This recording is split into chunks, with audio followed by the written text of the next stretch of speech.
Hello students, आज हम लोग इंटीग्रल कैलकुलस में पोलर कर्व का ट्रेसिंग करेंगे और उसका एरिया निकालेंगे।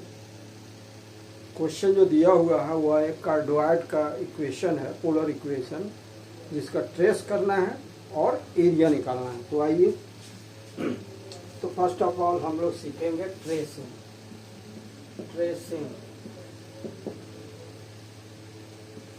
Of polar curve. Polar curve का ट्रेसिंग कैसे होता है, तो देखिए, गिवन कर्व है r equals to a into 1 plus cos theta. तो ट्रेसिंग में होता है पहला पॉइंट पोलर कर्व का कि थीटा को माइनस थीटा से रिप्लेस करेंगे। तो replacing theta by minus theta बी है। थीटा को माइनस थीटा से रिप्लेस कर दें तो देखिए r equals to a into 1 plus cos minus theta, और आप जानते हैं कि cos minus theta equal to cos theta होता है, cos minus theta equal to cos theta होता है। तो r इक्वल्स टू क्या हुआ, अनचेंज रह गया। तो लिखेंगे कि r is unchange, r is unchanged, r का तो वैल्यू सेम रह गया। So the curve is symmetrical होगा about initial line. Curve is symmetrical about initial line. आप जानते होंगे कोई पॉइंट का, किसी पॉइंट का पोलर कोऑर्डिनेट क्या होता है, r थीटा होता है।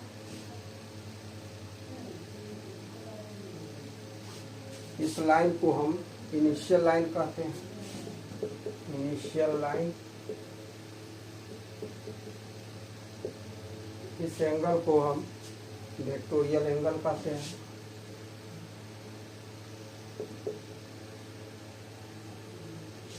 और इस लाइन को ओपी को रेडियस वेक्टर कहते हैं।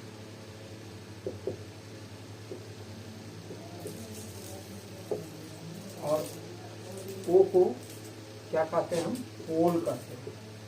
और इसी को कार्टेशियन में ओरिजिन कहा जाता है। इनिशियल लाइन के रूप में एक्स एक्सिस को भी लिया जाता है। तो देखिए, कर्व जो है वह इनिशियल लाइन के सिमेट्रिकल, पहला पॉइंट हो गया। दूसरा पॉइंट है कि r का वैल्यू 0 रखिए, r का वैल्यू 0 पुट कीजिए। Put r equals to 0, r का वैल्यू 0 पुट कीजिए। तो 0 equals to a into 1 plus cos theta. This implies 1 plus cos theta equals to 0 by a equals to 0. So cos theta equals to minus 1. This implies theta equals to pi हो जाएगा। क्यों theta का value pi क्यों हुआ, इसलिए कि cos pi equals to minus 1 होता है। तो थीटा का वैल्यू कितना आया, पाई आया। थीटा का वैल्यू पाई आया। तो पाई जो हुआ, थीटा इक्वल टू पाई, ये टेंजेंट का equation is tangent to the curve, ये टेंजेंट का इक्वेशन हुआ। तो ट्रेसिंग ऑफ पोलर कर्व में पहला पॉइंट हुआ कि थीटा को माइनस थीटा से रिप्लेस कीजिए, और तब देखिए कि r चेंज हुआ कि नहीं। r का वैल्यू अगर अनचेंज हुआ तो इनिशियल लाइन के अबाउट सिमेट्रिकल हुआ। फिर r का वैल्यू 0 पुट कीजिए। r का वैल्यू 0 पुट करने पर यदि थीटा का वैल्यू आएगा, थीटा का जो वैल्यू आएगा that is tangent, equation of tangent to तो theta equal to pi is tangent to the curve. और दिस देखिए ट्रेसिंग का तीसरा पॉइंट, कर्व ट्रेसिंग का तीसरा पॉइंट है कि थीटा का डिफरेंट वैल्यू रखिएगा, उसके करस्पॉन्डिंग आर का वैल्यू देखिएगा कि क्या इंक्रीज कर रहा है कि डिक्रीज कर रहा है। तो थीटा का वैल्यू 0 डिग्री रखिए, 0 रखिए पाई रेडियन।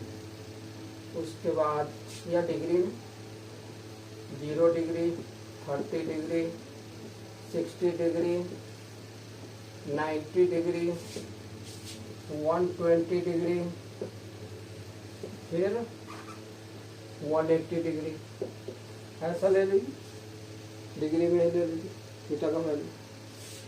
अब फंक्शन क्या है, r equals to a into 1 plus cos theta.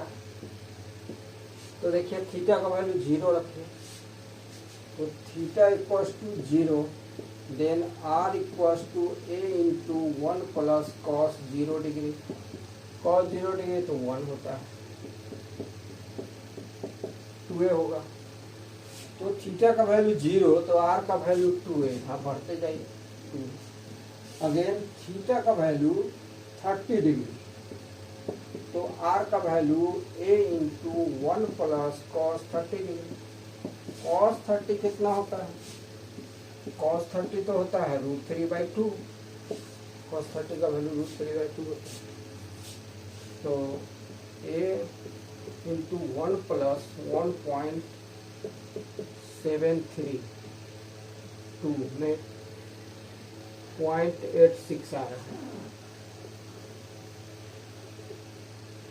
0.86, 87 भी कर सकते हैं, तो हो जाएगा 1.868, 1.868। अब थीटा का वैल्यू आप 60 लेंगे, 1.868। थीटा का वैल्यू 60 लेंगे, 60 डिग्री लेंगे, तो आर का वैल्यू हो जाएगा a into 1 plus cos 60 degree equals to a into 1 plus cos 60 1/2 होता है, तो 3/2a हो जाएगा, 3/2a इसका वैल्यू, आर का वैल्यू। फिर थीटा का वैल्यू देख लीजिए 90 डिग्री। तो आप जानते हैं r इक्वल्स टू हो जाएगा a into 1 plus cos 90। Cos 90 तो 0 होता है, तो a into 1 plus 0 equals to a हो जाएगा 120। Theta equal to 120 degree. तो देखिए r का वैल्यू क्या होगा, a into 1 plus cos 120 degree equals to a into 1 plus cos 120। अब देखिए कॉस 120 का कैसे निकालेंगे, तो cos 120 equals to cos 90 degree plus 30 degree. और कॉस 90 प्लस थीटा क्या होगा, तो माइनस साइन थीटा होगा, तो माइनस साइन 30। साइन 30 कितना होता है 1/2, तो यहाँ हो जाएगा आपका -1/2 होगा। कॉस 120 का वैल्यू हुआ -1/2, तो इसका वैल्यू a/2 हो जाएगा। फिर 180 का, थीटा का वैल्यू 180 डिग्री, तो r का वैल्यू क्या होगा, तो a into 1 plus cos 180 degree. अब कॉस 180 डिग्री का वैल्यू होता है कितना, -1 होता है, तो a into 1 minus 1 equals to 0 into a equals to 0। Cos 180 equals to क्या होता है, -1 होता है। इसका वैल्यू करस्पॉन्डिंग वैल्यू आर का 0 आ गया। तो इस तरह से आप क्या देख रहे हैं कि जैसे जैसे थीटा इंक्रीज कर रहा है वैसे वैसे आर डिक्रीज कर रहा है। तो यहाँ ऑब्जर्व कीजिए, ऑब्जर्वेशन क्या बतलाता है कि एज थीटा इंक्रीजेज, 0 से 30, 60, 90, 180 तक गया। As theta increases R decreases, लेकिन आर का वैल्यू 2a से लेकर 0 तक जा रहा है। As theta increases R decreases, अब इसका ग्राफ बनाइए कर्व का। इनिशियल लाइन है मतलब एक्स एक्सिस। अब क्या करता है 0 डिग्री 0 डिग्री 30 डिग्री, तो 0 डिग्री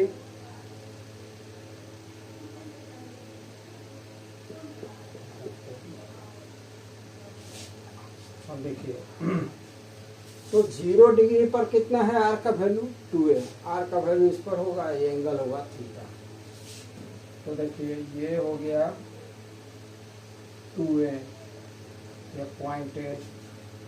अब थीटा थीटा किधर जाता है एंटी क्लॉकवाइज डायरेक्शन में जाता है, तब ये पॉजिटिव डायरेक्शन कहलाता है। तो 30 डिग्री पर देखिए इसका वैल्यू 1.86, तो 2 से तो कम हुआ ना, तो ये 30 डिग्री हो गया। फिर आइए 60 डिग्री पर आया, 60 डिग्री पर 3/2 है मतलब 1.5 है, आधा पर आ गया। फिर देखिए 90 डिग्री पर, तो ए पर आया। फिर 120 डिग्री,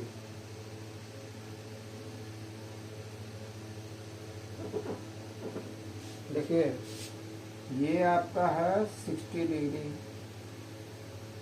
ये है 90 डिग्री, ये हुआ आपको 120 डिग्री। अब मिलाइए इसको ऐसे,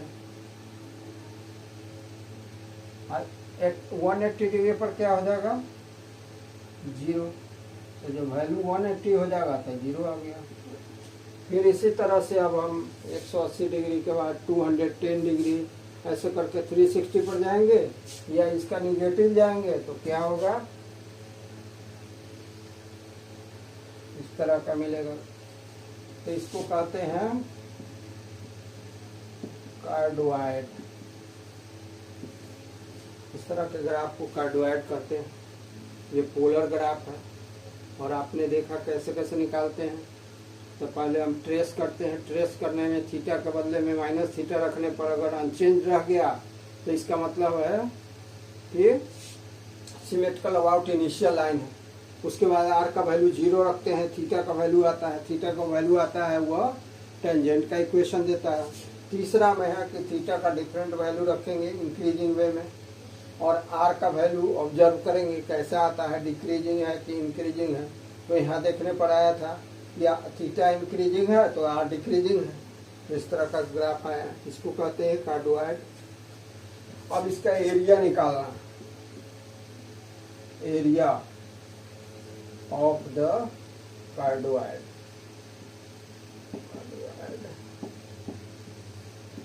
एरिया ऑफ कार्डोइड। तो चूंकि यह पोलर ग्राफ है तो 1/2 इंटीग्रल r² d थीटा, ये इसका क्या होता है फॉर्मूला होता है एरिया निकालने का। और इसका जो लिमिट होगा, लिमिट ऑफ इंटीग्रेशन, वो कहाँ से कहाँ तक होगा, थीटा का वैल्यू ही होगा। कहाँ से कहाँ तक गया था, तो देखिए 0 से शुरू करके पाई तक गया, 0 से लेकर पाई तक। लोअर लिमिट 0, अपर लिमिट पाई तक गया है, यहाँ तक ये 0 से पाई तक। अब देखिए r² का वैल्यू यहाँ से रख दीजिए, तो हो जाएगा एरिया 1/2 इंटीग्रल ऑफ a²। तो a² को ऐसा करते हैं हम, बाहर कर देते हैं 1 + cos theta whole square d थीटा, limit of integration 0 to pi. समझ रहे होंगे। हाँ तो देखेंगे एरिया इक्वल्स टू a²/2। अब इंटीग्रल इसका निकालना है तो 1 प्लस होल स्क्वायर होगा 1 + cos स्क्वायर थीटा + 2 cos थीटा d थीटा होगा 0 to pi equals to a²/2 integral of 1 plus, अब cos स्क्वायर के बदले में आप 1 + cos 2 थीटा/2 लिखेंगे। और 2 cos थीटा को ज्यों का त्यों छोड़ देंगे ऐसे। अब हम इसको इंटीग्रेट करेंगे। अब इसको इंटीग्रेट कीजिए तो a²/2। अब ऐसा करते हैं, इंटीग्रेट कर देंगे, आप लिमिट एक जगह रख देंगे। तो देखिए 1 इंटू डी थीटा, देखिए डी थीटा तो हर एक में लगेगा। आप सेपरेटली भी बना सकते हैं, एक जगह भी बना सकते हैं। तो चलिए एक जगह बना देते हैं। तो यहाँ क्या आएगा, थीटा होगा इंटीग्रल, क्योंकि D theta into 1, D theta का इंटीग्रल क्या होगा, थीटा। फिर 1/2 डी थीटा, तो 1/2 थीटा होगा, प्लस कॉस 2 थीटा/2। तो इसका क्या होगा, साइन 2 थीटा/2 टू द 4, 2 कॉस थीटा, इसका क्या होगा, तो 2 साइन थीटा होगा। यहाँ देखिए 2 से डिवाइड नहीं होगा, क्योंकि थीटा का कोफिशिएंट 2 नहीं है, इसलिए डिवाइड नहीं होगा। चलिए अब इसमें कौन सा ब्रैकेट लगेगा, स्क्वायर ब्रैकेट लगेगा, 0 to π इक्वल्स टू a²/2 और थीटा की जगह पर पाई रखिए, पाई, प्लस फिर यहाँ भी π/2 रखिए, प्लस साइन 2π, साइन 2π तो क्या हो जाएगा, साइन 360 0 होता है, साइन 2π/4 प्लस 2 साइन π और माइनस 0, हर एक में देंगे 0 तो 0 होगा, 0 0, ये भी 0, ये भी 0, एक जगह 0 लिख दिया। तो area equals to a²/2 integral of pi और π/2 हो जाएगा 3π/2 और साइन 2π का वैल्यू 0 होता है, 0, साइन पाई का भी वैल्यू 0 होता है। तो 2 इंटू 0 माइनस 0 तो है ही, equals to 3π a²/2 to the 4। यही आपका रिक्वायर्ड एरिया आ रहा है। So the area of cardioid equals to 2 into area equals to 2 into 3/4 pi a² equals to 3/2 pi a²। तो ये हुआ final area of cardioid 3/2 pi a²। Thanks for watching.